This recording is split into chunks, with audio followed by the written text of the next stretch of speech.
Welcome to Fueling Your Legacy, hosted by Samuel Knickerbocker. Each week, we expose the faulty foundational mindsets of the past and rebuild a new, stronger foundation essential in creating your legacy. We've got a lot of work to do, so let's get started.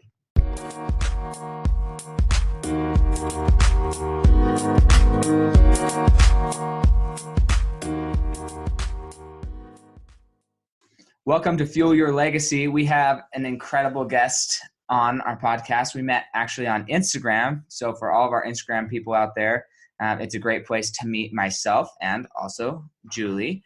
But I actually did a book review on something similar to this topic a few weeks ago, and I'm excited to recover this topic with Julie, who's an expert in the field. But she believes that there is a way to demystify people when it's important to connect with them or choose the right person. Like if you're choosing a spouse or something, it's important to know actually how to choose them, and if they're telling the truth, and if they're somebody who's compatible with you.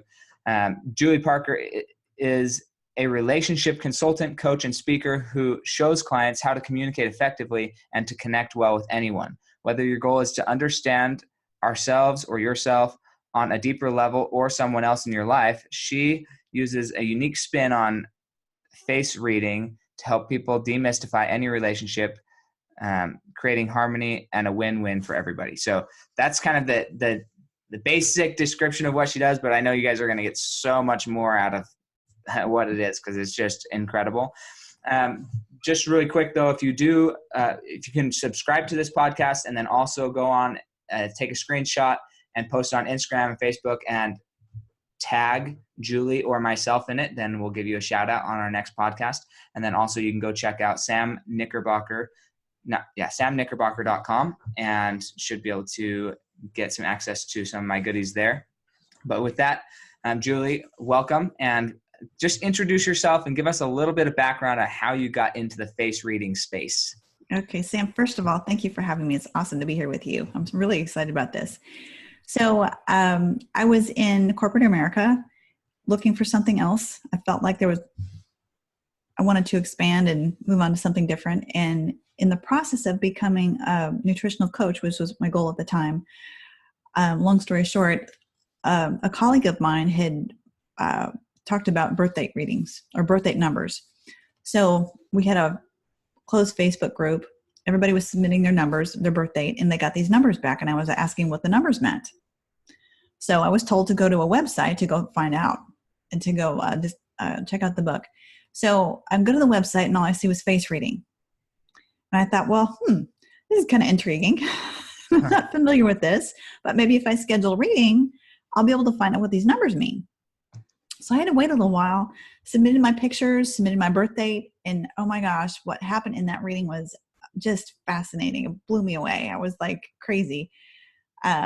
Answered questions about myself that I'd had for decades. It shed positive light on things that I was criticizing myself for and thought were negative aspects about myself. So that was really good. But I was like, this person never met me. She knew nothing about me. And she told me so much about me that I was looking for answers for. So it was just really, really fascinating. So from that, I decided to go because she was having a workshop. So I flew out to California and I went to the 4-day workshop. And then it was mentioned that there was a training that was coming up. So I asked if I could participate in the training because I was like super, super interested in this whole concept. And was really fascinating, just reading other people in the room that were also taking the class too, or the workshop as well. So I went back for the training workshop a few months later, and had to read real quickly 3 books, which I'm not a fast reader. So I was like stressing to make sure I got as much information as I could, as quick as I could. But anyway, came back and I was looking for something else anyway. Then there was a layoff. So I was actually kind of tickled. Felt like it was a kick in the pants the universe gave me that I needed. So I called her and I was like, okay, what do you think? She goes, well, I hate to toot my own horn, but you're pretty good at this. Why don't you just start doing face reading? And I thought, well, that's a really nice compliment. And wow. Okay. So I started, reading everybody I could and started doing individual readings and workshops and started speaking and just kind of, snowballed from there. Joined networking organizations. And, it's funny, people hear about hear face reading, they kind of associate it with woo woo and they think it's like tea leaf reading or kind of blow it off as something that's really not that significant until they have an actual reading. And the people who are most skeptical are the ones that I enjoy the most because they're the ones who are really blown away by it. Right. So when I speak, I always do demonstrations, just, maybe 2 or 3 features, and people are always, they come up, they come up, it's like, yeah, sure. And I'll just read like 1 or 2 things and they're like, how did you know that? So it's fun for them. It's fun for other people to experience that awakening, but that's when the magic happens. That's cool. Yeah. So is it, obviously she had books that she had put out that you could learn certain things from. Is it how like scientific or anything like that? Is it, how sure is it like, hey, if this specific feature is there, then it means something like how specific is it? Well, it's very specific. It's based on Chinese medicine. It's over 3,000 years old, and they give you a little history about it. Taoist monks were the original healers at that time. And due to the traditions and cultures, they were not allowed to touch women. So they had to come up with a way to diagnose without actually using their hands. So they discovered they were able to pick up different ailments, and it's still done today as well, by looking at someone's face. You can tell about, heart, you can tell about blood sugar, you can tell about intestine. I mean, there's all kinds of different things that come up. So, but what they also discovered was there were similarities in personality and characteristics and behaviors and things like that about each person. So if like 2 people had the same nose type or eyebrows or whatever, they had that same characteristic as well. So these monks became the original life coaches, career counselors, and matchmakers at that time. So it's sort of a lost art, but it is science. It's based on science, and it is proven. I mean, the one thing that can change it is like say it's not really changed, but it's like say women go in and have Botox, or they change their eyebrows, or they change their hair color and like straighten it versus the if it's naturally curly or whatever, or if there's an accident and someone's chin is broken or something, or the nose is broken, you will pick up the new energy of what's going on. Right. You can see that there was an alteration. Yeah. Yes. And they will, like, I had one client come in and she said I always ask if people had any surgeries or any accidents, or if they've done anything to their brows, or, what their hair is naturally like versus if it's the same. And this gal had just had her eyebrows done. And I said, so what did they look like normally? So she told me, and I said, so what, do you like them? Do you not like them? How do you feel when you look at yourself in the mirror? And, she said, I really don't like it. It feels very uncomfortable. So she wanted to change them back. Oh, she doesn't like her new eyebrows. Right. Huh. And, just to give you a brief story, there's a family member of mine, I'm not going to say who had changed the brows. I'll tell you 2 stories. Changed brows. And this is a very soft, really sweet person. And these brows are like really intense. So when I see them on her, it's like, oh. I mean, it's different when you've got someone with little wispy eyebrows, and then you've got like a man coming in who's got like really definite brows. You can see these brows coming at you, and it's like, okay, don't mess with that person, right? With the wispy brows, it's like, they're going to be easy to get along with. There might have a real soft personality, or maybe less self-confidence. People can take advantage of them, easily because they're not intimidating. Mm-hmm. And then another family member had gone through a really, really hard time in her life, and I saw her for the first time in I guess it had been like 5 or 6 years or so. And her natural face, just resting, muscles resting, looked like she was angry. And she wasn't even making an expression. It was just a natural resting state. And then I saw just pictures of her recently, and her life had changed, completely. And she looks a whole lot happier, more calm, and more relaxed and happier. So it's just amazing. I mean, what we think about really carves into our face as well. Yeah, that's so fascinating. I'm curious, do you feel like it has gotten, obviously you've been doing it for about 5 years then? It's the learning process. And, and 2019. I mean, it's not super far into 2019, and you started at the end of 2014. So it's closer to 4 years probably. Yeah. But do you feel like it's almost second nature now, where it's hard not to be reading somebody? Yes. Yes. Especially at the movie. I go to the movies and it's like almost exhausting because I'm following the story and watching the characters, and then I'll see something in one of the actors. I'm like, I didn't know that about them. Then I have to go back and forth. It's like almost like reading subtitles. But yeah, it's natural for me. But I really enjoy it, and I appreciate the knowledge and the tool that I have, that because it helps me interact with people better. Mm-hmm. It just makes my experience better and theirs. So yeah, I do it often. That's so interesting.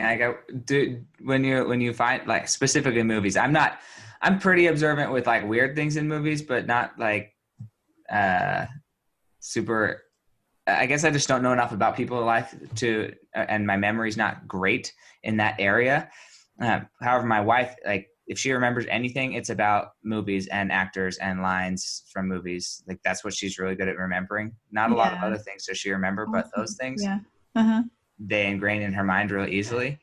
And so we have friendly debates, when she's like, oh, that voice is that person. I'm like, what? No, it's not. And then she'll like Google it, and it is that just who she said it was, from a cartoon that she hasn't seen in 20 years. She's like, I'm pretty sure that guy is the voice of this character. I'm like, what? How do you know that? Anyways, so do you ever think, oh, I didn't know that about that person, and then go research it to confirm? Or is it just it depends on what it is. I mean, not everything's going to be revealed on, that's true, on the internet, but or sometimes it's just interesting. I'll be like, there's one feature that talks about, a person's parent, possibly the other parent, either not being physically or emotionally present. Mm-hmm. So, I might look at something like that, or just check out their browser. Or sometimes even more interesting is, like, there was a recent thing on Facebook. It was like an article, but it showed actors and actresses like 20 years ago or 30 years ago, and then now, almost like, embracing each other. So it was interesting to see the difference there. I think there was one also of Olivia de Havilland when she was younger, and then now, and it was fascinating to see the difference. But I mean, for me, it's really more of interest, just, interesting to see. Right. Well, that's cool. We're gonna get a little bit more into that, but just really quick, I want to start this off with like a really big high. So, what would you say your greatest success is up to this point that you've experienced? It's hard to pick just one, because there have been so many. For one, I've started a local networking group here in Houston.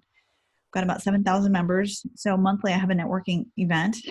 Wow. That's not a little group. No, well, it's several pages, but yeah, it's amazing how it's grown, and it's fascinating. But I love to connect people. So I'll go, when I greet everybody that comes in. Mm-hmm. And what's helpful is to know, by looking at them, if they're going to be shy. I can tell that they're having a hard time. They've never been to a networking event before. So I'll always ask them what they're looking for, so I know who to introduce them to, or who might be a little bit more savvy in conversing with people, so that they can have a better conversation, a better experience. So that's one thing. Another thing I've experienced in networking, going to other people's groups and events, is because I use this with people time and time again, people will say, you're the only person I've connected with at this group, and the only person I really have any interest in speaking further with after we leave. So to me, that's a huge compliment that I'm doing my job well, and it makes them feel comfortable. And it's like, hey, that's really a nice compliment. Some other things it's forced me to do is public speaking, podcasts. I never would have thought of, or even doing videos, or recording myself, making a presentation. So it's really pushed me, and I actually enjoy it now. So I'm trying to think of some of the other things. I guess, other successes that are really important to me are helping people really find the breadcrumbs back to what it is they're looking for, what obstacles are going on in their life. I mean, I use this in several ways, but one of the ones is to help people really understand themselves on a deeper level. So people who are having either, so often people live their life for other people's dreams or other people's expectations of them. So, you end up depressed, you end up feeling empty, or just, you're like, what is wrong with my life, right? Mm-hmm. So they'll come in and it's almost like permission for them to really honor their hobbies, their interests, what they're really good at, because it comes natural for them. and they enjoy it. So it's like permission to go back to that. Right. And, often people will end up in tears. Like I used to say, I make people cry. So to me, that feels really good. And that feels like a big success. That's cool. I think that that's an important trait to have, or at least mindset and focus, is having regular successes, not just like there's one kingpin success that's kind of yes, absolutely. our whole Ongoing. life. Yeah. It's been probably about 50-50 with the guests that I've had on. When I ask that question, some of them will actually quote something that happened years and years ago, probably about half of them. And then there's the other group that will talk about things that are presently happening yesterday or just like today. Then one of my guests, Chris Talon is her name. She was probably like the 5th or 6th guest that I had on my podcast. But when I asked her, she said, you know what, like the greatest success is I got out of bed today. Like today, that was the greatest success. Or I built my fence. It's just like it's a daily thing. Your greatest success is what happened that day. That's your new greatest success. I think that's so important to learn how to live in the present and enjoy the whole experience of the present, right? It's not, absolutely. I wouldn't say it's terrible to at least experience or understand your past. So you're not dwelling on it to like redig up all your crap, but you understand it. And it's good to have goals for the future, but to really be present in the present and then get the full enjoyment out of the present, that's a unique, I would say, talent or skill that needs to be developed. I agree. And I wasn't sure where you were going with that, which is why I answered it that way. But I mean, I'm a ongoing student, personal and self-development. So I do like gratitude lists every day and it has to be something different. It can't be the same things every day, but like looking for the positive and the optimistic outlook on a situation versus the negative, because it always brings a better result and experience for everybody. So huge credit. Absolutely. So when you said you were in corporate, what did you do in your corporate life before you got laid off? Like, what was your corporate job? Oil and gas analyst work. Yeah. So when companies would do acquisitions and divestitures, I would come in and get the data ready to go out, or come in, and whether it was like a physical file that needed to be manually entered, or if it was a electronic file that needed to be reformatted, just check, change it. I mean, a lot of details there, but yeah, that sounds, I don't like the type of data work that I even have to do. It's not my favorite part of my job. I'm a huge people person, like interacting with people, good, deeper conversations. I really enjoy surface level conversations. I've never been, I shouldn't say good at, but I just have never been a good like surface level BSer. I prefer the deeper conversations in life, but it's definitely interesting. So when you're getting into this, what would you say, like if there was an experience when you felt like it was the first time somebody really believed in you, tell us that story, the first time you really felt like somebody believed in you. I'm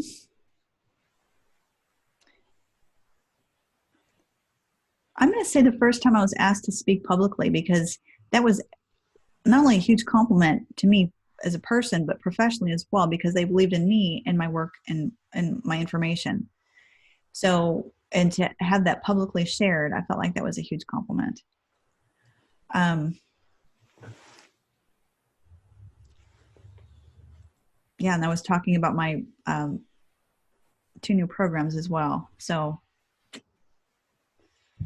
the first time I presented ever. And have you done a lot of public speaking now? Like how many times do you speak in public, like a month on average? I do a little bit speaking in my announcements, I guess. I just do a little short one in my networking events. But for a while there, I was speaking pretty regularly.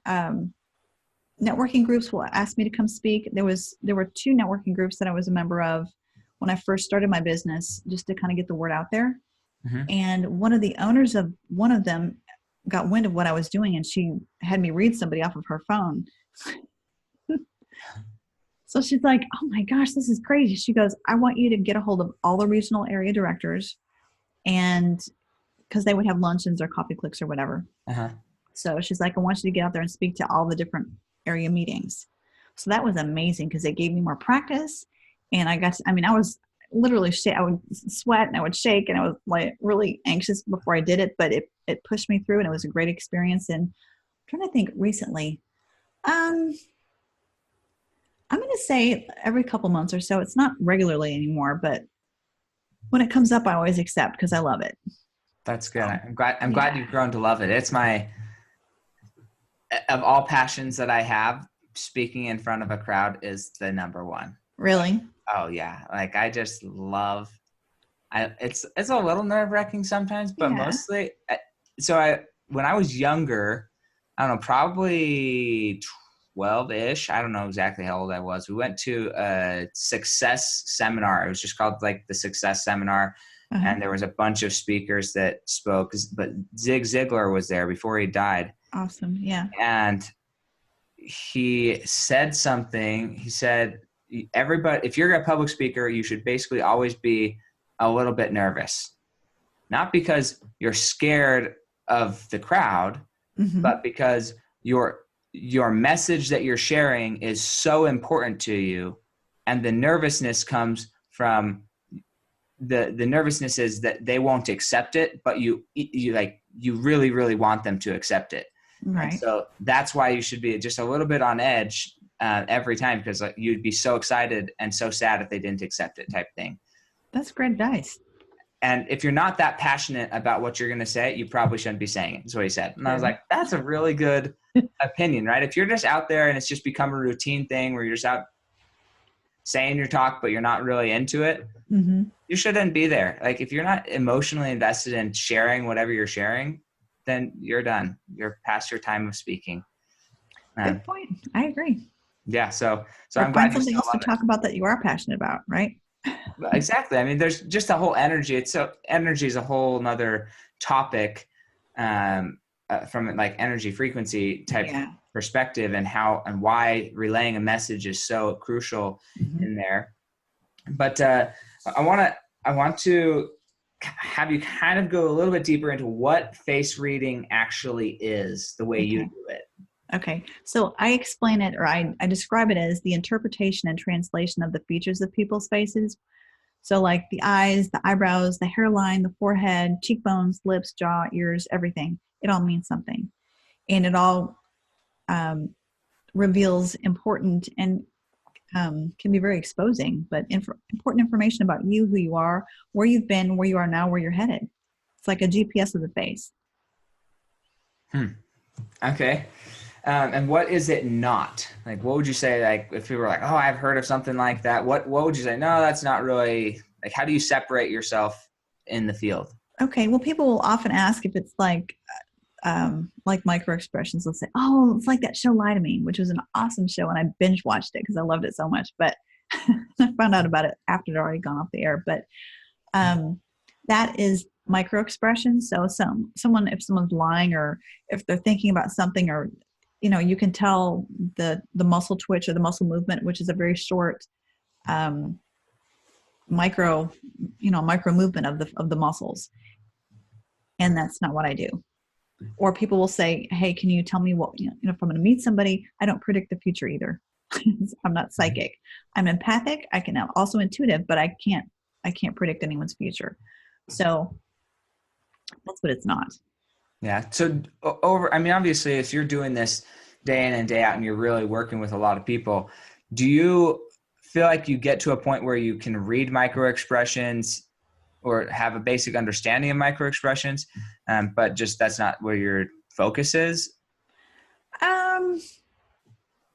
I get a lot of information, and when I do my readings, I can do them from pictures, but I prefer to do them in person or on Zoom, virtual video, like Zoom or something, a different platform like that, because I like to see people's expressions when they're answering the questions, or when I reveal information, I like to see their response, on their face and expression when they respond, because it's helpful I get information from that as well. Sure. It's a feedback, and the immediate feedback is better than like the. Right. But as far as micro expressions, maybe a little bit. Interesting. Well, you're going to have to do some reading on me through the Okay. Zoom call. All right. That way we can just say whatever. I don't know. I have no idea, but I'm a pretty open book. And if I'm not an open book, then it's because I don't know about it. Yeah. Okay. So that would be interesting. I'd be happy to. Okay. Well, we'll ask 2 more questions, then we'll get into that. Cause I want them to understand it's kind of the benefits of it. Like if you're sitting there on the fence and you're thinking, well, should I even look into this? Obviously you had a curiosity, a great curiosity thing, giving somebody some numbers and then say, hey, well, if you want to know what they mean, you got to meet with me. That's a sales tactic if I ever saw one. And it sounds like it works for you. I'm sure there's plenty of people it didn't work for, but it definitely did. Yeah. That's great. Yeah. But what would you say the major benefits that you've seen? Like it, maybe not that you've seen, I guess I want to make sure I phrase this properly. So in my line of work, when I sit down with somebody, obviously the thing that I do is I help them with their financial strategies and I help them gain a financial foundation. Right.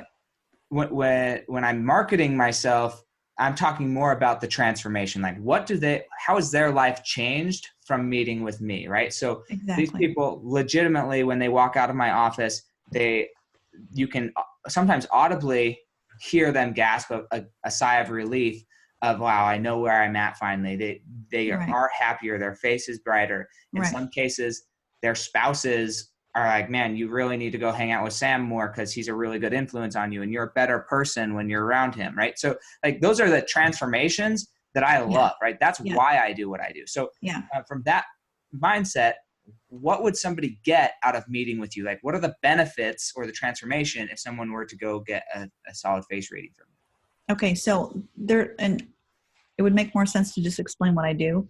Okay. So while I do individual readings, which help people understand themselves on a deeper level, why they are the way they are.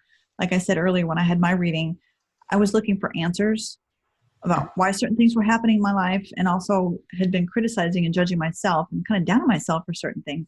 And she shed light on that in a positive aspect. So it helps. And then also, bringing people back to their passions and their hobbies and giving themselves permission or inviting them for self-permission to acknowledge those and really bring those back in their life. So they're fulfilled again. Some other things that I do as well is help people who are looking for love. So if they're dating the same person over and over again, ending up in the train wreck first dates or, dramatic, ridiculous relationships over and over again, they're attracted to the same features, right? So I help them do a deep dive to find out what it is that's important to them in a relationship, whether they want someone who's generous, if they want someone who's going to be outspoken, who's emotionally available. I also help them I reveal to them danger signs to run from. So they get a better understanding of who to look for instead. And then from those people, okay, who's the best looking or whatever criteria is what they use to make their decision as to who they want to date. In the business world, people in business development who are having a monologue, usually ends up to be a monologue, but it should be a dialogue. Yeah, right. You memorize your spiel and you say your spiel to everybody, and some people bite, That's some people don't. But it's so true. It is, but if you've got somebody who is, if you're like comical or stats and linear and logic and stuff like that, and you've got somebody who's like really spiritual, and you talk too much or you give them too much, the eyes are gonna roll and they're gonna just check out. Or someone who needs humor or something, and you're a very dry person, how do you make that work? But knowing, one of the things that people will commonly do, which is good, but there's a piece missing there. They will ask them what their personality profile is, and those are amazing. But you're stopping the whole rapport building experience to ask that question. And then what if you don't know it? Or what if you're guessing? Yeah. You're almost like eliminating the rapport thing. You're saying, oh, we're going to just find somebody who has instant rapport for you. And that way we won't have to put any effort into getting to know you. Like, what? Right. That's not what you want. So what I've done is I've pulled in business development and sales, I've pulled certain features that directly relate. So if you're in a sales situation, you've got a prospect, how hard you're going to have to work to get the sale. If the person's going to want a discount. If the person's going to want bottom line, if they're going to want like a slow drip. If the person's going to be sensitive to your energy or like respect and manners, they'll let you know when they're ready for you to come into their space or not. Some people like to be touched. They like to, engage quickly. Other people, it's like, wait a second, I got to get used to you first. Yeah. And if you move in too close and touch them, it'll annoy them. Like with you, the small talk. If someone comes to you and gives you a whole lot of small talk, forget it. Yeah, I genuinely am just like, oh, that's interesting. Yeah, whatever, right? Have a nice day. Yeah, you lost I'm it. gonna It's go not do there. something else. But if they know that about you by looking at you, they've already got, they're halfway there. So with that, just really quick, do you feel like from a we'll say a solutions person's, a salesperson's perspective, Mm-hmm. do you feel like it is maybe slightly, well, I don't know if it's this, because in my mind, I already know that, I feel like I know the answer, but how are you training people to make sure that they're still genuine, even though they may alter how they're communicating to different individuals, that they're remaining genuine and they're not just like faking to be a certain way just so they can get a sale or just so they can get business? How do you make sure or teach them to make sure they're still keeping it ethical and integritous with who they are? But I obviously have lots of sides to me, right? I've got a little bit of lover in me. I've got a warrior. I'm ready to like go crush things, and I can bring that energy, or I can be really tender. Like there's different sides of me, so I don't have to be fake to whoever I'm talking to. And I still need to know what side of me to bring to the table for that person. And so how do you make sure that you're not just teaching somebody to be almost manipulative, but helping somebody be influensive? I don't know. That's influential, maybe. Yeah. Influential. There you go. I was like, that's not really a word. I don't know. Influential is a better word. Yeah. So I think part of it is understanding what it feels like to have that, to experience that. So if they're experiencing someone who's trying to shove themselves down your throat, like I had Tuesday night was my February networking event, and I had someone coming up to me, and I thought, oh, here we go. And he said, so are you looking for another stream of income? And I thought, it's a multi-level marketing. And I'm thinking to myself, I could still have a conversation with you, but this is not appropriate. So to experience that, or like, you've got someone who's shoving information down your throat that you could care less about. They haven't even taken the time to get to know you first. Mm-hmm. Or you've got someone who is so off the cuff and like, or just not even present. You know how that makes you feel. What this does is it really makes the person you're talking to feel seen, acknowledged, important, recognized, and understood. Like I said, people tell me that I'm the only person they really have connected with at different events and have an interest in having a conversation with. I've gotten speaking gigs from it. All kinds of things. So when they experience that versus the cold, the opposite, they can appreciate what that feels like. And, they're going to end up with more sales, more business, less damage control, and if any at all, with current clients. When they understand that and understand what I do is I tell them what features to look for, how to speak to them, what words to use, words not to use, how to approach them, how not to approach them. So it kind of, once they understand that there's a complete difference in what the difference is and what the other person's experience is like, so they're going to be more open to hearing what they have to say and interacting with them. It's a win-win for everybody. So it's not really manipulation. Yeah, no. So does that make sense? Yeah, so you're helping. I feel like it makes sense in my head. I just want to make sure that my guests understand this. Sure. So some of this stuff, I've been in sales for, 8 years now. So like a lot of this stuff I've just learned through trial and error. Mm-hmm. But there's a lot of people who are, it's not just sales. I shouldn't say that. I believe that everybody's selling something every second of being alive, right? You're selling an idea. You're selling your kids on eating something. You're selling your spouse. Like everybody's selling something. So it is sales.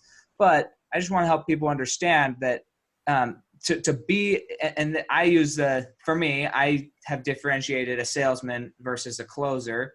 And this is just my own language, right? But like a closer is doing things basically to help your person get to a decision, right? Like decision, yes or no, no emotional attachment from the facilitator.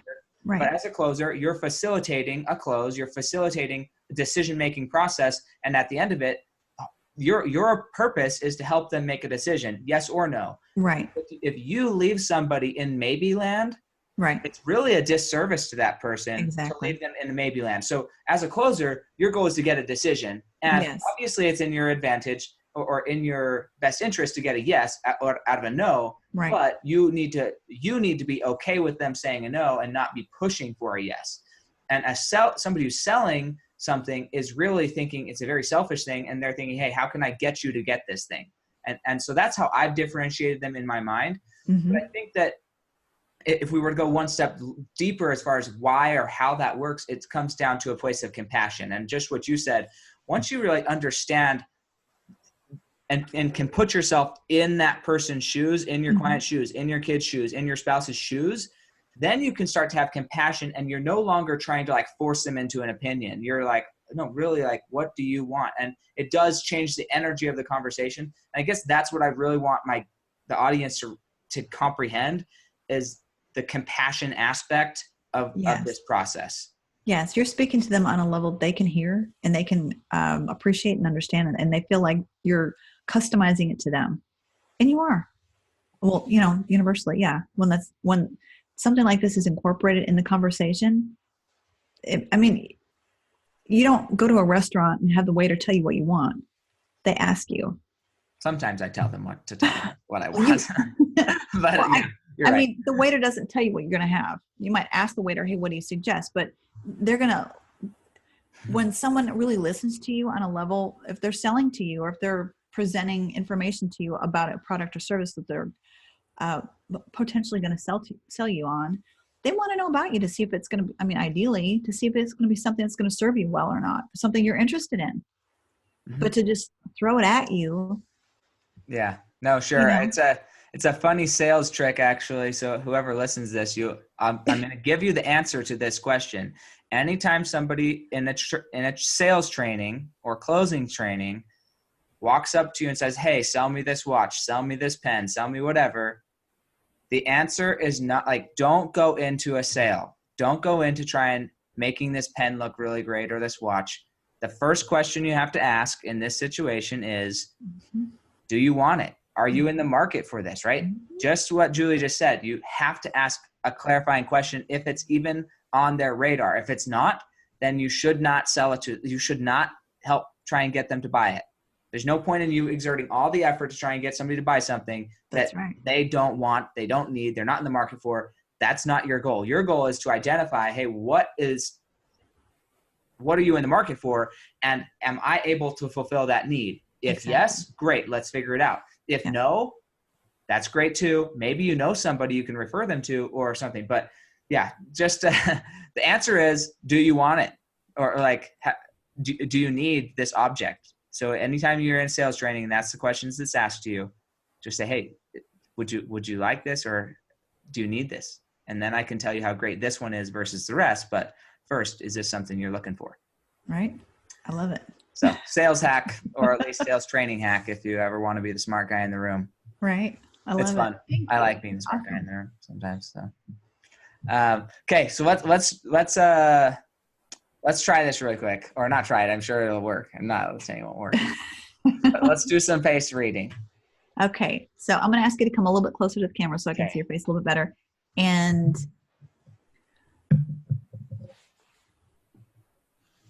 oh, there we go. Much better. Oh, there we go. Okay. And can I ask you to turn to the side so I can see your profile? Which side? This side is good? Yeah, that's good. All right. Hang on one second. My glasses on.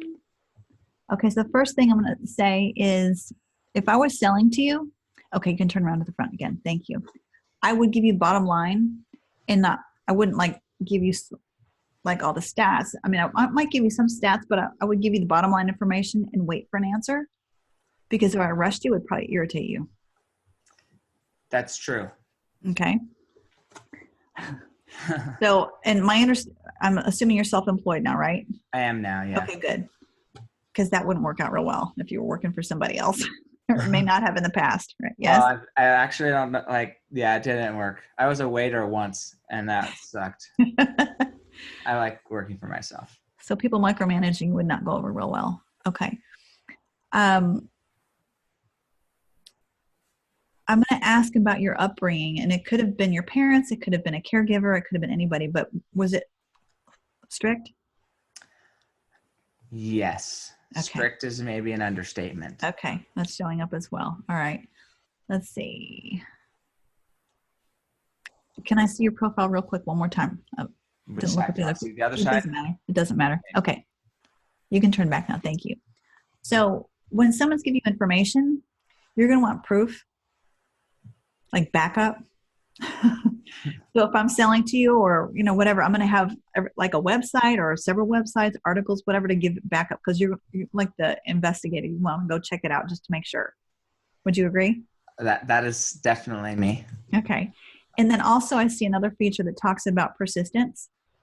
Some people call it stubbornness. I call it a healthy persistence. So and the way I like to describe this is if you have a goal, you're not going to be stuck with one way of getting there. It's like this way or no way. No matter what curve or turn or change it takes to get there, it's like the goal is the goal. You got to get there. That's true as well. So like persistence, but it's like a fluid kind of persistence. So if you have to change and go in this direction, okay, and change and go in this direction or go back a few steps or whatever, it doesn't matter. You're going to do whatever it takes to get to that goal. Yes? Okay. Yeah, that's accurate as far as I'm aware of myself. Okay. Looks like you get along with like several different personality types pretty well. Would you agree? I would, but okay. All right. That's left up to interpretation of other people, I think. But I would assume so. Yeah, I get along with basically anybody. All right, and it looks like not that you require several friends, like have like a bunch of really close friends, but that you surround yourself with a large community of people. Would you agree? Yes. Okay. The other thing I'm going to mention to you is it looks like to me, what I'm seeing in your forehead anyway, is that there's a, sometimes you just have, all right, so for one thing, really unusual ways of coming up with solutions to problems. Does that make sense? Yeah.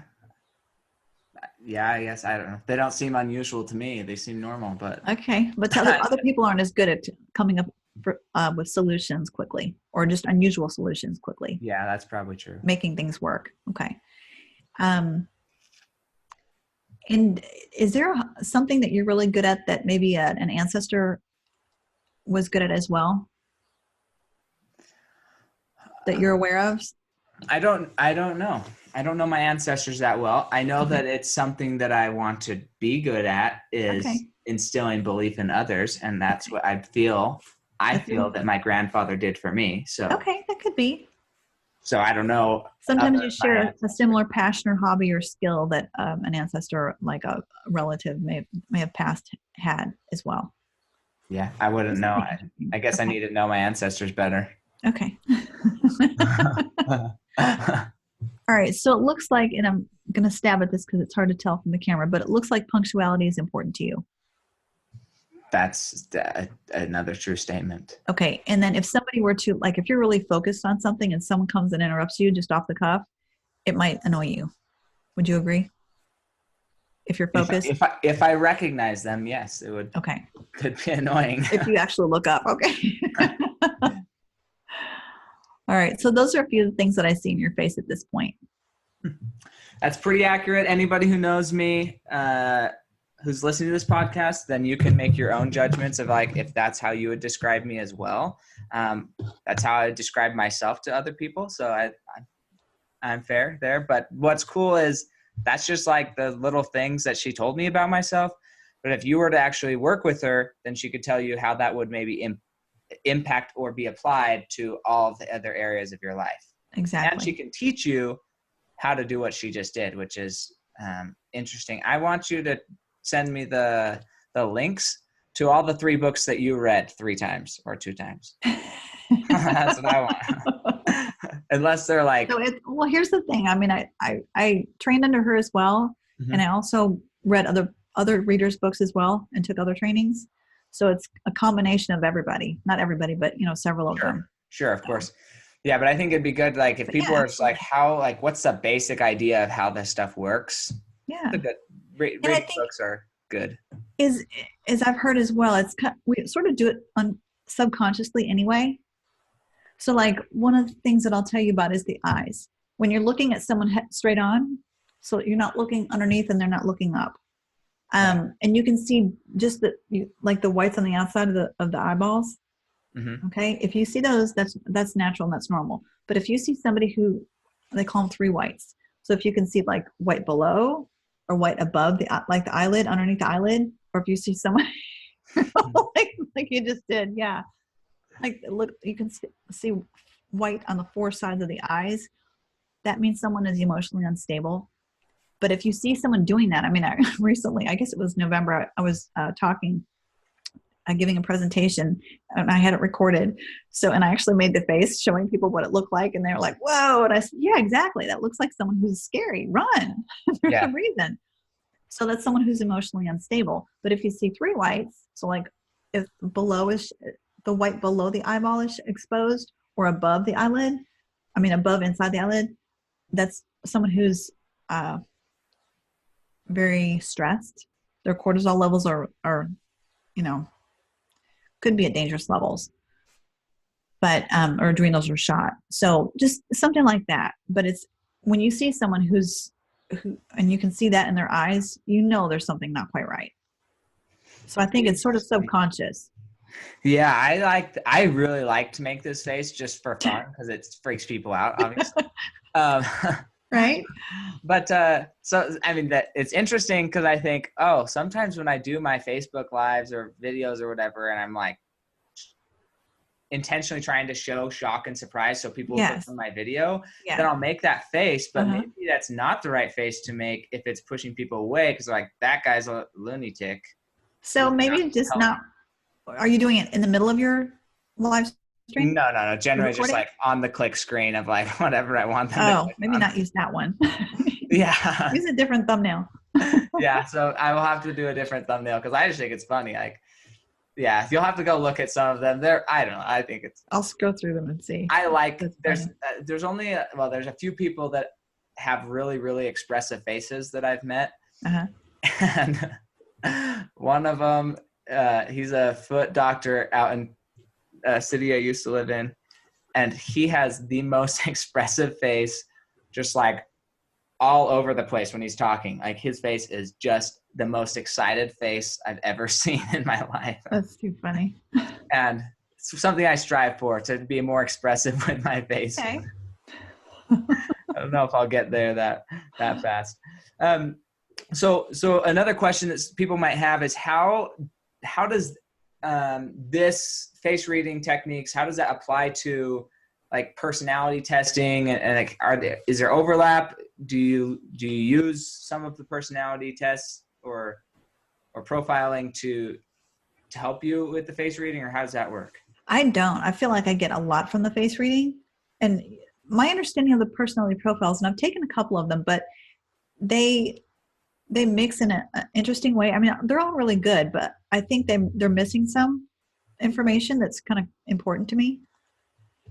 So I mean, part of it is like I talked about initially was the birthday numbers, right? So that talks about a person's main personality, how they show up under stress, and how they are emotionally, as well as life purpose, life challenge. So that's what you don't see in the face. So I get that, or I try to get that from someone who's scheduled an appointment with me or someone who I'm about to work with. Can't always get it, but I get a lot. And sometimes it matches with what I see in the face. Sometimes it doesn't. So it's interesting how it works together. But I get a lot from their birthday. Yeah. Because I did a podcast, a radio podcast, I guess 4 years ago, and it was a 2-hour interview, but people were sending their birthday numbers, and I was reading them from that. Interesting. So can you look at somebody, read somebody's face, and tell them like how close to their birthday can you guess, or say you can't determine that by looking at somebody. So it doesn't go back the other way. No. It's just what's not shown in the face. I like to have both. I really prefer to have both, but I can get a lot from just looking at the face. I mean, there are some readers who don't do the birthday reading. It's still very accurate. There's an attorney in the Dallas, Texas area, who decided to learn this for to read the juries, to read the opposing party, and he teaches it. Wow, I mean, they use it for matchmaking. They use it for Abraham Lincoln used it to select members of his cabinet. They've used it in the entertainment industry to cast actors for roles. I mean, artists have used it. It's amazing. Yeah. That's interesting. So how long did it take you, do you feel like, to really learn it to a point where you were proficient and that you could be, I mean, to a point where you could educate other people on it, I guess? I'm going to say probably about a year. I mean, I'd be at work and I would read people. Or I would just say, hey, can I just try this on you real quick? And they're like, all right, what does my face say? So I'd tell them, and their eyes would just like, whoa, where'd you get that from? Yeah. When I was To like, the point where they're walking in with a mask, like, don't look anymore. Just my friends would be like, don't look at my face. They're thinking I can think their thoughts. I'm like, look, hairs all over their face. Yeah. It's always, that's one thing I always instill in people. While it is very revealing, I can't read your thoughts, and I'm not going to criticize you or judge you for anything. People got that covered. They don't need that. They need, to be empowered and to be shown positive aspects about themselves instead. So I like for people to come back. So it's always a positive experience. Mm-hmm.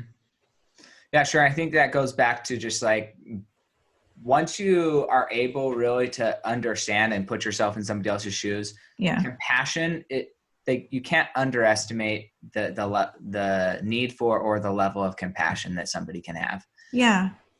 They feel understood, they feel heard and recognized, and you're addressing them in a manner that they appreciate, because that's that's who they are. And then also in relationships, like with couples, for instance, commonly, and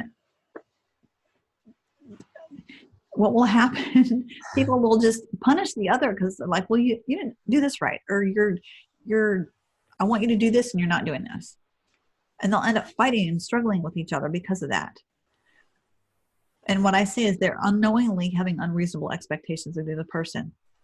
So either find out what feeds the other person so you both win, or discern and see if it's something you really want to stick with, or if you want to find someone who's better suited for you. If you're not married, or if you are married, see how to make it work.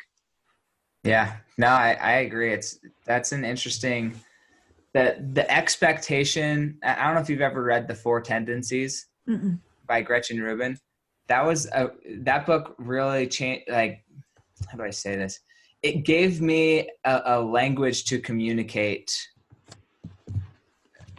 a lot about myself that I knew about myself, but I didn't ever have a language to say, hey, this is kind of how I am. And if you expect, like, just purely from an expectation level, if you are expecting me to do something, then I'm probably not going to do it unless you can help me expect it of myself.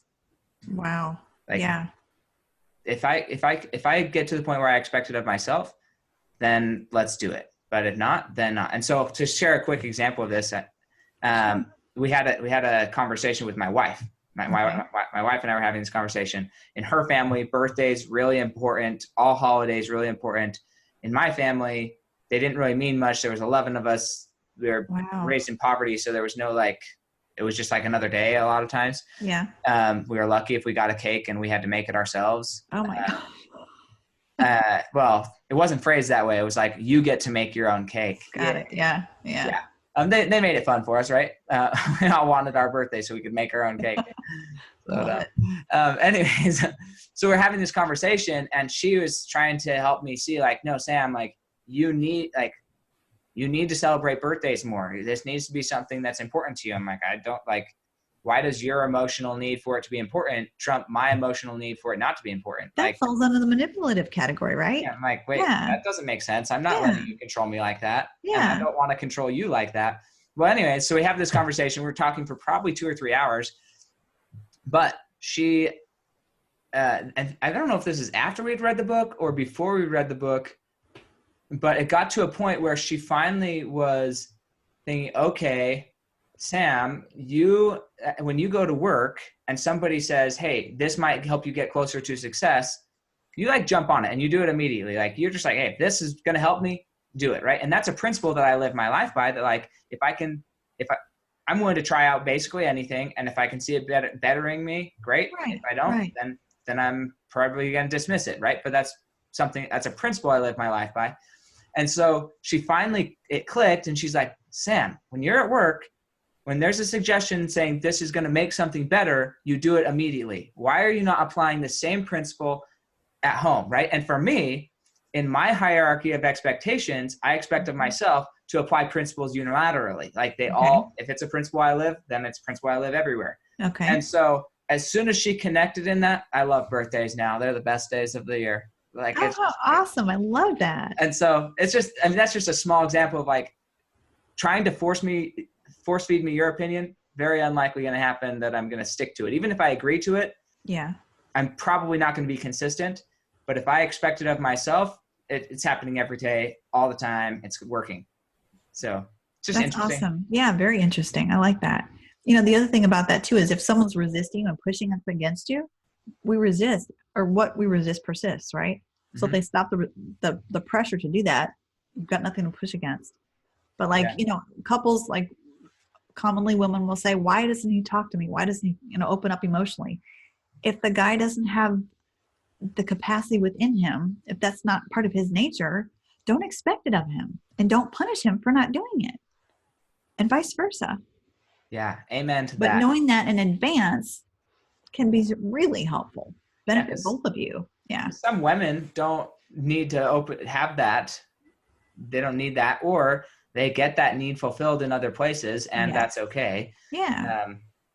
So yeah, that's interesting. So well, I have two questions. One, where can people find you? What's like your links or Facebook or Instagram? Where's the best place to find you, get access to you, and have a conversation, maybe start working with you? Okay. So my website, which is being redone, is yourinnerblueprint.com. Email is innerblueprint@gmail.com. My Facebook is Julie Parker Biz, B-I-Z. Okay. Instagram, I want to say Julie_Parker or _Julie. Always forget it. Yeah, but Julie Parker, if you look up Julie Parker, you'll recognize her. Yeah. And I have a YouTube channel, but I haven't, I think you can access that from my website. Okay. Awesome. Yeah. Nice. So that is there. And then anything that you wanted to share that you haven't got to share yet? I can't think of anything. That's perfect. Then here's the final question before we go. Okay. How do you want to be remembered? Now, like you're dead. Let's say that your great-great-grandchildren or that generation is now talking about Julie Parker. What do you want them to be saying about you? What do you want your legacy to be?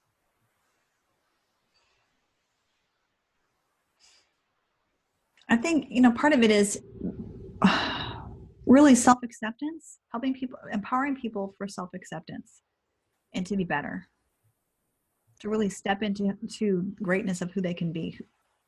I mean, it's almost like an ongoing journey though. You know, people will step into something that was scary before and it was bigger and they're happy and they're satisfied with it. And then something bigger will come along. But I guess,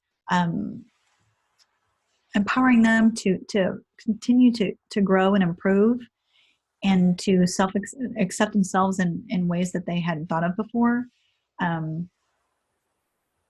And just really make a difference in other people's lives. I love empowering and supporting people in ways that benefit them. It just, you know, it makes me happy. I love helping people and serving other people.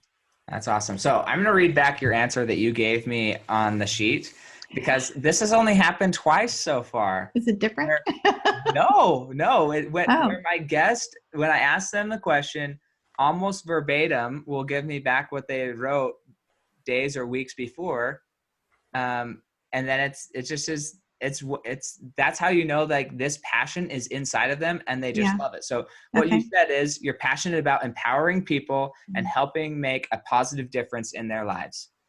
Like almost word for word what she just said. So that's awesome. I love to see the congruency when it's just like, hey, this is what I say here. And when I ask you after a whole long thing of taking your mind off of it, it's still the thing that's in front of your mind and what you're going for. And that's cool. I love it. That's cool. Thank you. And I was sitting here trying to think, what did I say? Yeah. The thing is, like, you don't have to think about what you said, because if you stick with who you are and your nature and what you feel, then it comes out very similar. And it's genuine. It's authentic. Yeah. Yeah, and that's what I love about it. So thank you so much again for all of our listeners out there. If you see value and benefit in this, I had a great time. I think everybody should just get their face read by her.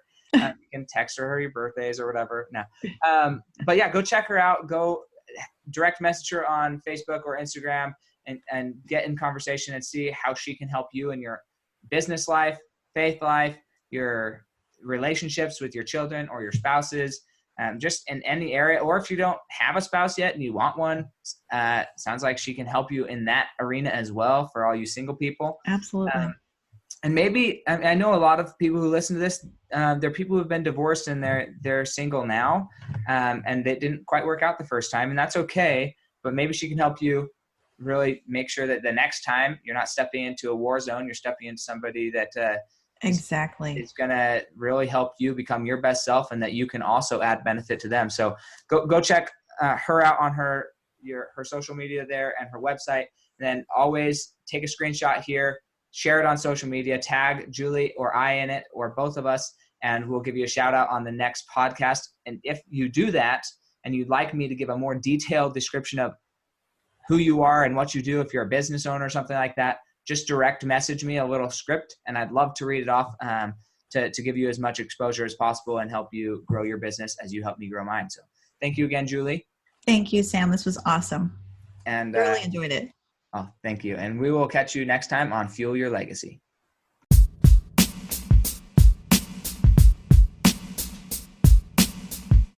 Thanks for joining us today. If what you heard resonated with you, please like, comment, and share on social media. Tag me so I can give you a shout out on the next episode. And thanks to all those who have left a review. It helps spread the message of what it really takes to build a legacy that lasts. Catch you next time on Fueling Your Legacy.